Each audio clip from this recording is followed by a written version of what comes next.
எங்களின் ஜாலம் உங்கள் வாழ்வில் எண்கள் செய்யும் மாயம்.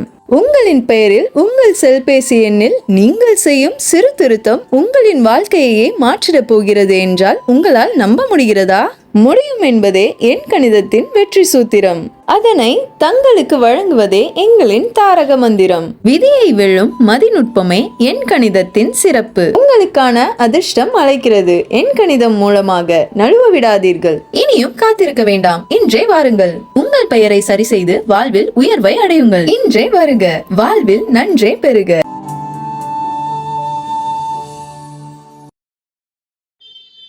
தயிரில் calcium, vitamin B2, potassium, magnesium உள்ளிட்டவை நிறைந்துள்ளன.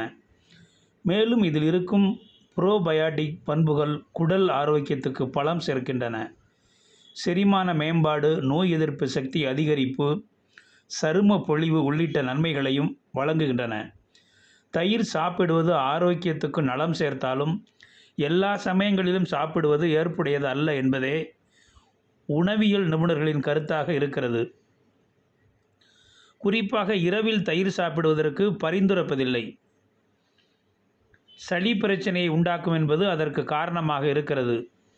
இரவை தவிர்த்து பகல் பொழுதில் சளி, இருமல் பாதிப்பு இருந்தால் தயிர் சாப்பிடலாமா என்ற குழப்பம் பலருக்கும் இருக்கிறது. பொதுவாகவே தயிர் குளிர்ச்சி தன்மை கொண்டது. குளிர்ச்சி நிலவும் மாதங்களில், அதுவும் தொண்டை புண், இருமல் அறிகுறிகள் இருக்கும் சமயங்களில் தயிர் உட்கொண்டால் நிலைமையை மோசமாக்கும். சளி, இருமல் பாதிப்பு அதிகமாக இருந்தாலோ, ஆஸ்துமா போன்ற பாதிப்புகளை கொண்டிருந்தாலோ தயிர் அதிகம் சாப்பிடுவது நல்லதல்ல. எப்போதாவது சளி, இருமல் பிரச்சனையை எதிர்கொள்பவர்கள் தயிர் சாப்பிட விரும்பினால் அதனை சற்று சூடாக்கி சாப்பிடுவது நல்லது.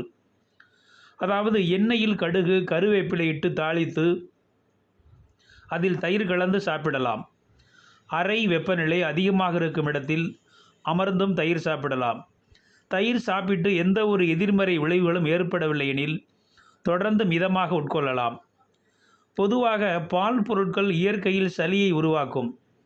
ஏற்கனவே உள்ள சளியின் அடர்த்தியை அதிகமாக்க வழிவகுக்கும்.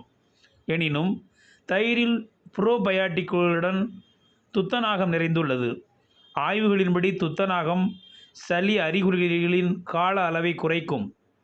இருப்பினும் குளிர்ந்த வெப்பநிலையில் தயிர் சாப்பிடுவது நல்லதல்ல. அறை வெப்பநிலையிலோ சூடான உணவுகளுடனோ கலந்து உட்கொள்ளலாம். தயிராக சாப்பிடாமல் தயிர் சாதம் தயாரித்து உட்கொள்ளலாம்.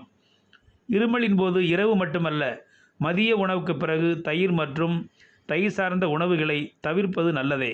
வீடியோ உங்களுக்கு பிடிச்சிருந்தா லைக் பண்ணுங்க, கமெண்ட் பண்ணுங்க, ஷேர் பண்ணுங்க, சப்ஸ்கிரைப் பண்ணுங்க.